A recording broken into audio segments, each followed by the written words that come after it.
Où est l'arnaque? Rappelons brièvement le concept de cette série de vidéos. Il s'agit pour moi de résoudre ici cet exercice en vous arnaquant à au moins un moment de ma correction. À vous de voir à quel moment je vous aurai arnaqué, puis en seconde partie de vidéo, je dévoile l'arnaque, là où les arnaques, et je vous indique une correction valide.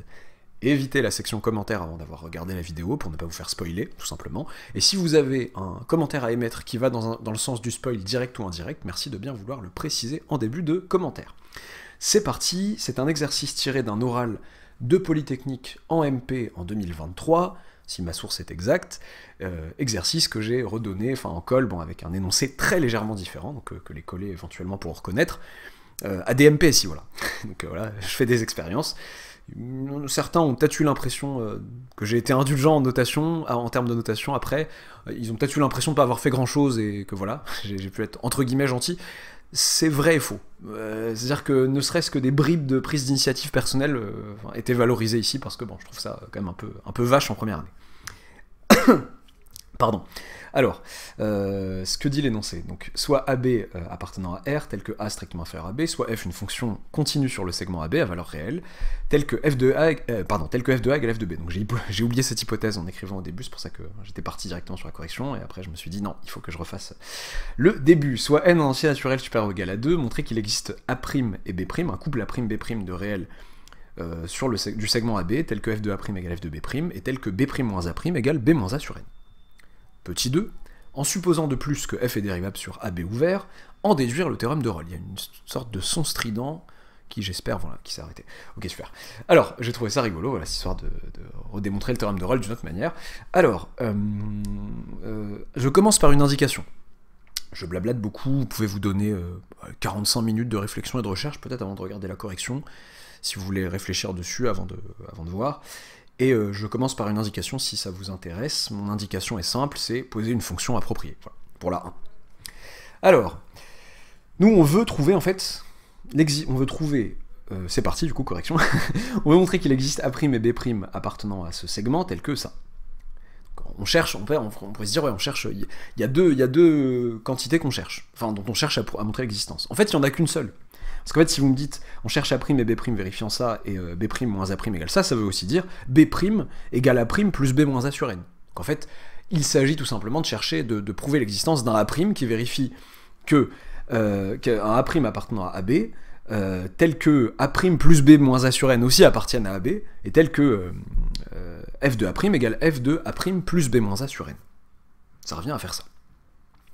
Ok, moi je me dis, tiens, si je posais la fonction G, qui à x associe f de x plus b moins a sur n, moins f de x.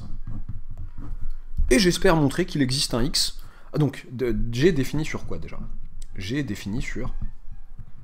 Alors, A. Ouais, je pourrais même la décaler un peu avant, mais déjà je peux la définir sur A. Alors, A sur B, bon, B moins A sur n.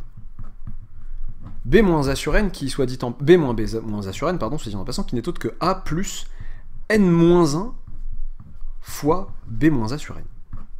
Ok, si vous voulez visualiser à l'aide d'un schéma, donc vous avez votre... Ah bon, ça part très mal déjà, AB. Donc là, vous avez, si vous voulez, tac, tac, tac, que vaut N, je sais pas, je vais le découvrir avec vous, N vaut 4 ici, donc là, vous avez votre B moins A sur N, dans le cas où N égale 4. Ok, et donc là, vous avez... A plus B moins A sur N, etc. Et là, vous avez B moins B moins A sur N, qui n'est autre que A plus N moins une fois ce fameux B moins A sur N. Voilà, juste histoire de... Ok, donc cette fonction-là, j'espère montrer qu'il y a un moment au moins où elle s'annule. Si j'arrive à montrer qu'il y a un moment au moins sur ce segment-là où elle va s'annuler, j'ai gagné, parce que du coup, pour le alpha de son annulation, ce alpha-là, je pourrais l'appeler A', dire vous avez que F de A' plus B moins A sur N égale F de A', et on aura gagné. Et voilà, donc le B', ça sera A' plus B moins A sur N. Ok, bon, le problème c'est que je vois pas trop, si je calcule, si je fais naïvement les choses, souvent quand on... Qu'est-ce qui va me servir? Peut-être le TVI, probablement, le théorème des valeurs intermédiaires. J'aurais bien aimé que G soit positive à un moment, négative à un autre moment.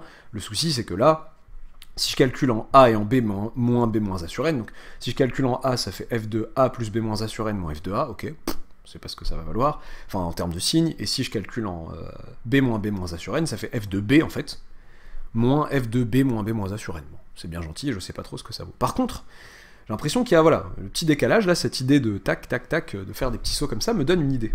Elle me dit que, pour tout cas, c'est pas très simple d'avoir cette idée, pour être honnête, pour tout cas appartenant à 0, n-1, si je regardais, j'ai de x plus k fois b-a sur n.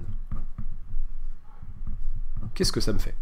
Ça me fait g de x plus k plus 1 b-a sur n, f pardon, là je m'en mets les pinceaux, ça fait f de x plus k plus 1 b-a sur n, moins f de x plus k facteur de b-a sur n. Mettez entre parenthèses si vous voulez le b-a, voilà, ça danse un petit peu trop à mon goût, b-a sur n. Arrête de faire ça, pardon. Non, le x du coup se prend pas ça, b-a sur n, donc la fraction s'arrête là. Ok, f de x plus k plus 1 b-a sur n, moins f de x plus k b-a sur n. Quand je vois des quantités comme ça, moi j'ai envie, je sais pas, moi, une envie frénétique de les sommer.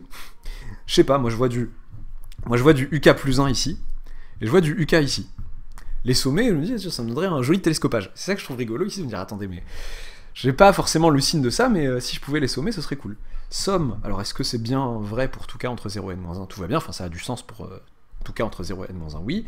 Somme pour k allant de 0 à n-1 des g de x, il est tout petit le g, plus k fois b-a sur n, et ben c'est égal par télescopage. En télescopant, eh bien j'obtiens, là j'obtiendrai, si ça c'est la somme pour k allant de 0 à n-1 des uk plus 1 moins uk, donc j'obtiens un moins u0. Un, qui est-il? Eh ben c'est f de x plus n fois b-a sur n, je vais détailler un peu quand même. Attendez, donc ça c'est g de x, je me suis emmêlé les pinceaux, et ça c'est... Ouais, j'ai pris un x quelconque, et en fait, oui, non, je vais plutôt démarrer à partir de A, pardonnez-moi. G de A, là, si les gens ont crié trop tôt à l'arnaque, non, ça c'était juste pas voulu de ma part, il aurait fallu que je dise pour tout x et encore, est-ce que c'est valable pour tout x? Non, parce qu'il faut que x soit assez petit pour permettre jusque là, donc je vais faire ça pour A plutôt. G de A plus k b-a sur n, ça fait f de A, donc plus n b-a sur n, ouais c'est ça, je m'attendais à avoir un joli f de b ici, moins f de, eh bien, A, donc on a dit U0 c'est f de A plus 0 fois machin, donc ça fait f de A, tout simplement. Donc là j'obtiens f de A plus b-a qui n'est autre que f de B, moins f de A, et c'est génial, ça fait 0. Ok, ça c'est cool ça. J'obtiens une somme pardon, de termes qui sont là et qui me fait 0. Une somme de termes qui fait 0, qu'est-ce que ça veut dire? D'où, comme cette somme comporte donc n est supérieur ou égal à 2, n-1 est supérieur ou égal à 1, cette somme comporte au moins 2 termes.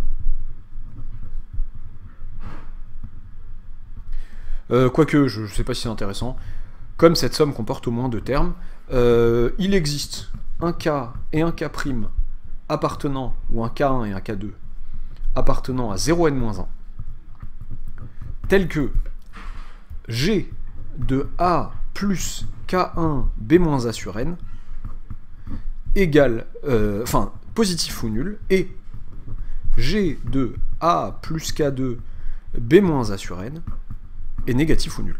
Vous me dites que cette somme de termes réels vaut 0, il y a au moins un terme qui est positif ou nul, au moins un terme qui est négatif ou nul. Je ne peux pas avoir tous les termes strictement positifs, tous les termes strictement négatifs. Et alors, cette histoire de au moins 2 termes, c'était pour... si je voulais que K1 et K2 soient différents, mais j'ai même pas forcément envie. Sans l'argument de au moins 2 termes, bah, s'il y a un seul terme dans la somme, il vérifie les deux à la fois. Il y a bien un K1 qui vérifie ça, et un K2 qui vérifie ça, et en l'occurrence, c'est le même. Bon, ça me change pas grand-chose, ça me pose pas de problème en soi. Ok. Donc, si K1 différent de K2, eh bien, par continuité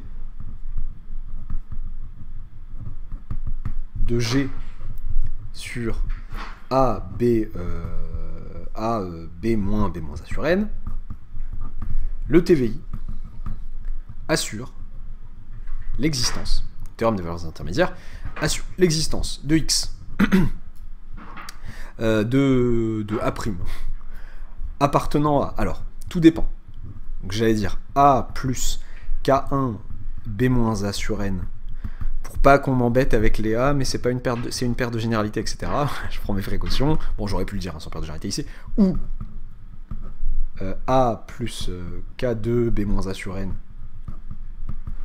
A plus K1 facteur de B moins A sur N, c'est un peu nonchalant là les parenthèses, sans parenthèse, tac, B moins A sur N, l'existence d'un tel A' tel que G de A' égale 0, tout simplement. Voilà. Et si en particulier si K1 égale K2, ça reste vrai. Donc il y a un A' appartenant à ce singleton qui est égal à ce monsieur qui vérifie ça. Donc G de A' égale 0. Ok, donc annulation. G, pourquoi j'ai mis G'? G de A'. Non, non, c'est pas ça l'arnaque. Oui, G' de A, mais c'est cool. Après, on a mon frérol. Ok, G de A' égale 0. Donc. D'où il existe A' appartenant, donc au final, à, plus largement, A, B moins B moins A sur N, tel que F de A' plus B moins A sur N moins F de A' égale 0. Et en posant B' égale A' plus B moins A sur N, bah, B' appartient bien encore à AB. Et on a le résultat. Ok.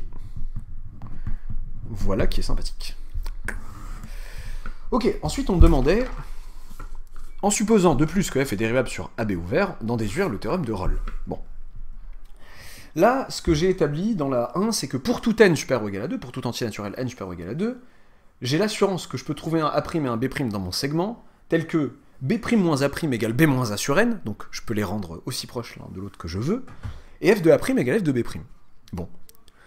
Je peux déjà établir, donc, axiome du choix qui m'est permis d'utiliser en prépa sans trop me casser la tête dans la plupart des situations universitaires en France. Bon, ça peut prêter, ça peut donner lieu à des discussions intéressantes avec l'examinateur au cas où, mais on a le droit. Donc on va pas m'étaler énormément là-dessus, j'en ai parlé dans d'autres vidéos, de ce genre de situation.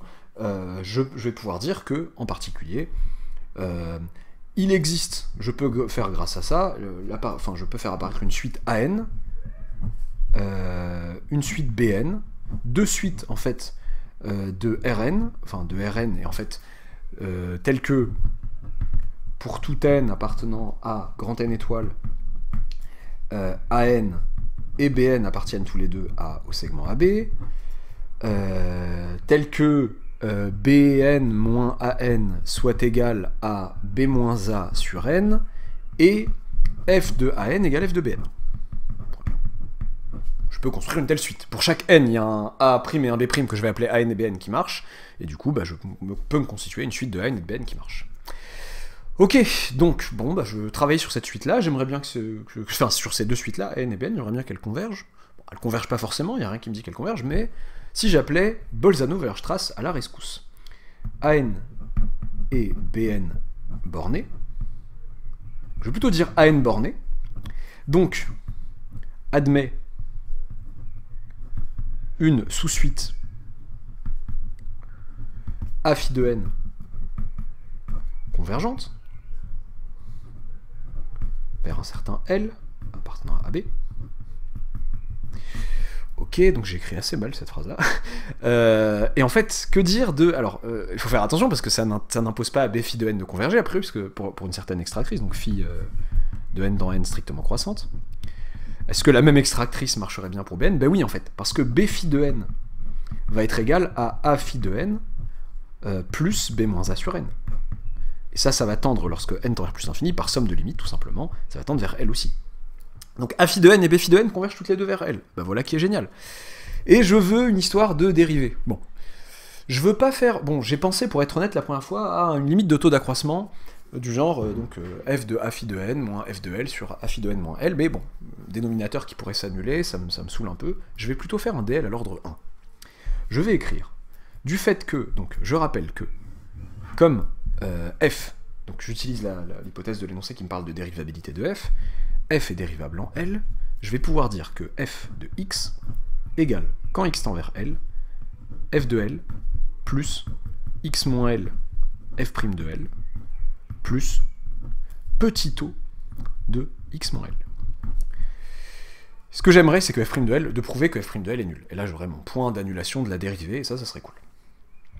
Ok, alors, bah là, je vais pouvoir écrire déjà que f de A phi de n égale, quand n tend vers plus l'infini, puisque quand n tend vers plus l'infini, a phi de n tend vers L, f de L plus a phi de n moins L, f' de L plus petit o de a phi de n moins L.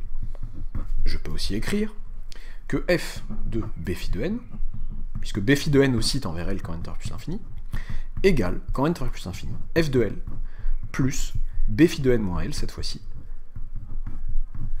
f' de L plus petit o de b phi de n moins L. Que faire avec ces deux quantités? Moi, je ferais bien leur soustraction, sachant que f de a phi de n et f de b phi de n sont égaux. Ça, c'est pas mal, ça. Je vais donc avoir, si je fais la soustraction, que f de b phi de n moins f de a phi de n, donc qui fait 0, je suis d'accord, c'est le vrai 0, c'est égal à 0, ce machin, voilà. C'est égal quand n tend vers plus infini, à, donc si je fais ça moins ça, donc ça va faire du b phi de n moins a phi de n ici, f' de L, plus, et là je vais pas vous faire l'affront de dire que je somme les petits taux, ça n'aurait aucun sens, je n'ai pas le droit de sommer les petits taux. Par exemple, petit taux de 1 sur n moins petit taux de 1 sur n, bah, ça fait pas petit taux de 0, donc ça veut pas, voilà, faire attention. Non, là je vais regarder honnêtement ce qui se passe, pour constater qu'en fait ça, chacun d'entre eux, c'est bien un petit taux de b phi de n moins a phi de n. Pourquoi? Parce que vous avez de fait que an est toujours inférieur à bn. Votre an est toujours inférieur à bn parce que bn moins an est positif. Donc b phi de n moins a phi de n aussi. Vous avez votre a phi de n ici, votre b phi de n là, ils vont converger vers une limite commune, et là j'ai un petit taux de b phi de n moins n, une quantité négligeable devant cette quantité-là, cette longueur-là, cette distance-là si vous voulez. Bah, une quantité négligeable devant ça, j'aurais pu le faire comme ça, tac, c'est aussi une quantité négligeable devant tout ça. Et une quantité négligeable devant ça, c'est aussi une quantité négligeable devant tout ça. D'où le fait que chacun de ces petits taux est bien un petit taux de b phi de n moins a phi de n. D'où le fait que je puisse écrire ça. Ok, c'est-à-dire que, alors ça c'est 0, ça c'est le vrai 0, ça c'est égal à 0 par construction, par la propriété, pardon, vérifiée par an et bn, et donc par a phi de n et b phi de n. C'est-à-dire en fait que ça est égal à 0, et autrement dit, donc si je passe le petit taux de l'autre côté, ça fait que b phi de n moins a phi de n, facteur de f' de L, égale petit taux de b phi de n moins a phi de n. Alors, est-ce que j'ai cité Bolzano-Weierstrass? D'après le théorème de Bolzano-Weierstrass, L admet... Bon, petit taux de b phi de n moins a phi de n, et là j'ai envie de diviser par b phi de n moins a phi de n, et j'ai tout à fait le droit, parce que b phi de n moins a phi de n n'est pas nul. Pourquoi b phi de n moins a phi de n n'est pas nul? Je rappelle que bn moins n, c'est b moins a sur n, et c'est différent de 0. Donc, je le dis, ça, bon, je vais avoir la flemme de l'écrire, mais je le dis quand même, d'où quoi? Donc si je divise par b phi de n moins a phi de n de côté, ça fait que f' de L est un petit taux de 1. Quand quoi? Quand n tend vers plus l'infini. Oui, mais ça c'est une constante. Une constante qui tend vers 0 lorsque n tend vers plus l'infini. Ça veut donc dire qu'elle est nulle. Et le théorème de Rolle est redémontré. On a bien un L entre A et B, en lequel la dérivée s'annule. Redémontré et, pardon. Ok, bon. Où est-ce que j'ai bien pu vous douiller? Reprenons tranquillement. Je reprends pour vérifier moi-même mes propres dires sur la 1. Bah, sur la 1, je vois pas de douille, hein, honnêtement. Je vois quelques petites maladresses, enfin, vite fait, là, sur le A, le X qui était un A au début. Je vois pas de douille, il y a bien l'existence d'un certain A' en lequel G s'annule, du coup, qui vérifie du coup ce qu'on a envie d'avoir, c'est-à-dire que un A' qui vérifie ça, donc du coup un A' et un B' qui vérifient ce qu'on veut bien. Ensuite, regardons ce qui se passe ici. Il est vrai que je peux donc construire une suite AN et une suite BN qui vérifient ça, extraire de la suite AN une sous-suite convergente vers un certain L appartenant à AB fermé, et donc bah, du coup B phi de N aussi va tendre vers ce même L. Il n'est pas vrai d'écrire ça. Pourquoi? Parce que L appartient à AB fermé. Rien ne me dit que L appartient à AB ouvert. AB fermé. La dérivabilité qui m'est permise, elle l'est sur AB ouvert. Et même à la fin, quand je trouve que f' de L égale 0, j'ai pas démontré le théorème de Rolle qui demande de conclure, en fait, dont la conclusion est, qu'il existe un A, enfin un réel strictement compris dans l'intervalle, un C strictement compris dans l'intervalle AB ouvert, du coup, tel que f' de C égale 0. Donc là, vous trouvez f' de L qui peut être au bord, quoi. Problème. Deux problèmes, du coup. L'hypothèse que j'utilise, qui n'est peut-être pas vérifiée pour ce L-là, si jamais il était égal à A ou à B, et la conclusion qui n'est pas utile pour moi. Donc j'ai un problème avec ça. Sinon c'était pas mal. Sinon, l'idée reste pas mal. Et c'est là où... Alors, je sais pas s'il y a une manière plus simple, peut-être. C'est là où j'ai trouvé l'énoncé pas super bien calibré, mais c'est peut-être ce qui était voulu, c'était que l'élève revienne, parce que si on me dit fermé à chaque fois, bah ça me donne pas forcément la bonne idée, et on a l'impression qu'avec fermé, ça va suffire. Voilà. Qu'est-ce qu'on pourrait faire pour se permettre d'avoir un L strictement compris dans l'intervalle AB, et qu'on puisse... Et oui, pardon, j'oublie une autre douille, pas des moindres. Dire que dire que a phi de n moins L est un petit taux... dire que chacun, là, que être un petit taux de ça, c'est être un petit taux de ça, et être un petit taux de ça, c'est être un petit taux de ça. Donc ce schéma-là, et ce schéma-là est trompeur. D'accord, a phi de n est inférieur à b phi de n. Mais qui vous dit que le L n'est pas de ce côté, par exemple? A phi de n, et du coup, que le fait d'être un petit taux de a phi de n moins L n'implique pas nécessairement que vous soyez un petit taux de a phi de n moins b phi de n. Peut-être que a phi de n moins b phi de n, peut-être que vous avez cette situation-là, a phi de n, b phi de n, qui se rapprochent énormément l'un de l'autre, mais qui convergent bien sûr tous les deux vers L, mais pas à la même vitesse qu'ils se rapprochent l'un de l'autre. Là, vous auriez une quantité qui pourrait être un petit taux de a phi de n moins L, un petit taux de tout ça sans forcément être un petit taux de ça. Donc non, c'est trompeur aussi. Ce que j'aimerais, c'est un L, donc c'est un L qui me permet de vérifier ça, et ce qui serait cool, ça serait que a phi de n soit toujours, enfin, si j'arrivais à construire une situation où a phi de n serait inférieur à L, b phi de n serait supérieur à L, ce serait génial. C'est à ça que j'ai pensé en me disant, ok, on reprend leur histoire de l'existence de A'B'. Alors, j'adapte un peu une preuve un peu différente. Je reprends la 1, on va dire, je reprends l'idée de la 1, et je prouve que pour n supérieur ou égal à 3, je peux vous trouver A' et B' strictement compris dans AB, tel que B' moins A' égale... Enfin, pour n égale 3 d'ailleurs. Pour n égale 3. Montrons que, donc pour un AB fixé, il existe un A', B', un couple A', B' appartenant à AB ouvert carré, comme ça, tel que f de A' égale f de B', et B' égale A' plus B moins A sur 3. Ok, je refais la même, je fais la même chose que précédemment, alors je suis perdu sur mes copies, voilà. Donc je vais poser G, la fonction qui a x associe f, donc c'est ça, la petite variante en col, c'est que j'avais pris n supérieur ou égal à 3 comme hypothèse au départ. G qui a x associe f de x plus b moins a sur 3 moins f de x. On fait la même chose, c'est là où j'ai perdu la même chose, pardonnez-moi. On fait la même chose que ça, et on arrive à prouver que la somme, pour k allant de 0 à 2, des g de a plus b moins a sur 3 fois k, et on arrive à prouver qu'elle est nulle, de la même manière en fait, puisque ça va nous donner du f de b moins f de a, cette histoire.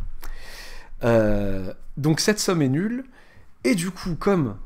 donc cette somme est nulle, et alors, je veux, moi, qu'il y ait... Alors, je veux trouver quelqu'un strictement compris, donc de deux choses l'une. Si, soit, tous les termes sont nuls, soit tous les termes sont nuls, et en particulier, G de, alors je prends celui égal à 1, pour être bien au milieu, quoi, pour être à l'intérieur, quoi, G de A plus B moins A sur 3 égale 0, c'est-à-dire que f de A plus 2 B moins A sur 3 moins f de A égale f de A plus B moins A sur 3. Donc là, vous vous retrouvez avec votre A' et votre B' qui sont strictement compris dans l'intervalle AB. Soit, si tous les termes ne sont pas nuls, soit il existe un K1, K2 appartenant à 0,2, avec K1 strictement inférieur à K2, tel que eh bien, G de A plus B moins A sur 3 K1, pour aller vite, facteur de G de A plus B moins A sur 3 K2, strictement négatif. Donc pour dire que l'un est négatif strict, l'autre est positif strict. Et donc, grâce à ça, d'où TVI, toujours avec le TVI, il existe un A' appartenant à A plus B moins A sur 3 K1 ouvert, A plus B moins A sur 3 K2 ouvert, là c'est permis, K2, pardon, tel que G de A' égale 0.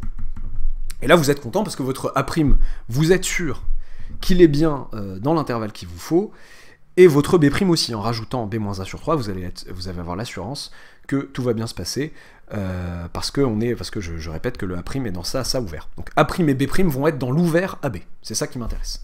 Ok, mais une fois qu'on a ça, on se dit, ok, c'est bien, ça permet pour n égale 3, à partir de 3, enfin, en vrai, pour n égale ou supérieur ou égal à 3, mais en tout cas pour n égale 3, d'avoir un A' et un B' dans l'intervalle AB ouvert, mais en quoi ça garantit que la limite, je pourrais la prendre entre les deux si je le veux. J'oublie Bolzano-Weierstrass, et en fait, avec ça, à partir de ça, je dis qu'on peut construire une suite AN, une suite BN, telle que, bon, A0 égale A, B0 égale B, et pour tout n appartenant à n étoile, par récurrence en fait, je la construis, eh bien, Bn-An égale B-A sur 3 puissance n, et f de Bn égale f de An. Et du coup, B et An strictement croissante, Bn strictement décroissante. Je la construis simplement en me disant que, donc, l'hérédité va être assez simple, c'est que une fois que vous avez vous regardez votre segment fermé AN-BN, il vérifie les mêmes hypothèses que votre énoncé de départ. Votre segment AN-BN fermé, vous avez f qui est continu sur le segment AN-BN fermé, vous avez f de An égale f de Bn, et vous pouvez, pour n égale 3, trouver le An plus 1 et Bn plus 1, tel que f de n plus 1 égale f de Bn plus 1, avec An plus 1 et Bn plus 1 strictement compris dans le truc, et vérifiant ça. Voilà. Vous pouvez reconstruire, au lieu d'utiliser Bolzano-Weierstrass pour construire une suite des affis de n convergentes, j'extrais de fait, je sais que je commence à A et à B, je sais avec ce que j'ai prouvé là que je peux trouver A', B' strictement compris dedans, tel que la distance entre A' et B' soit égale à, bon là c'est un petit 1/3 de la distance qui est là, et je réitère ce processus, donc là ça serait A1, B1, A2, B2, etc. Donc j'ai une suite AN strictement croissante, BN strictement décroissante, Bn moins AN qui tend vers 0, quand n tend à plus infini, ce sont donc deux suites adjacentes. Et j'ai en particulier que pour tout n appartenant à n étoile, ou même à n si je veux, An inférieur ou égal à leur limite, inférieur ou égal à Bn. Et je me retrouve bien dans la situation où je peux vous dire ça. Là, je vais me retrouver sans parler de phi de n, du coup je peux réécrire la même chose sans a phi de n, juste avec An. Je me retrouve avec une limite aussi, qui est strictement... Alors pourquoi cette limite, elle, est bien strictement comprise entre a et b? Eh bien parce que tout simplement, pour tout n supérieur ou égal à 1, eh bien, An inférieur ou égal à n, A1 inférieur ou égal à An, inférieur ou égal à L, inférieur ou égal à Bn, qui est inférieur ou égal à B1.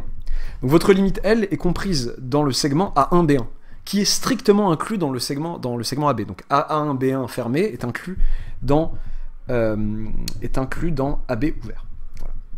Vous avez votre limite L, qui est bien dans l'ouvert AB, ouvert sur lequel vous savez que votre fonction est dérivable, donc vous pouvez utiliser tranquillement vos DL à l'ordre 1, du fait qu'elle soit dérivable, et vous pouvez conclure roll sereinement en disant, vous voyez que f' de L va être égal à 0, avec les mêmes arguments après. Donc je reprends pas tout ça, parce que c'est vraiment les mêmes arguments, et j'obtiens bien le bon truc à la fin, j'obtiens que f' de L est un petit taux de 1, donc qu'il est égal à 0. Et on a redémontré roll. Il y a peut-être plus simple, je ne n'exclus pas du tout, mais j'ai trouvé ça rigolo, enfin voilà. En tout cas, il me semble bizarre de pouvoir le faire directement avec juste ça, quoi. Juste avec le fermé. Enfin, moi, je pense qu'il est nécessaire quand même de... qu'on a besoin quand même que le A' et le B', on les prenne dans l'ouvert et qu'on puisse travailler dessus après. Voilà. Voilà, j'espère ne rien avoir oublié. J'espère que ça vous aura plu, que vous vous serez fait avoir par la douille, parce que j'espère qu'elle était assez fine cette fois-ci. Vous êtes peut-être attendu à des douilles plus grossières, du genre sommation de petit O, des délires comme ça, division par 0. J'espère que c'est pas le cas en tout cas. A bientôt pour une nouvelle vidéo.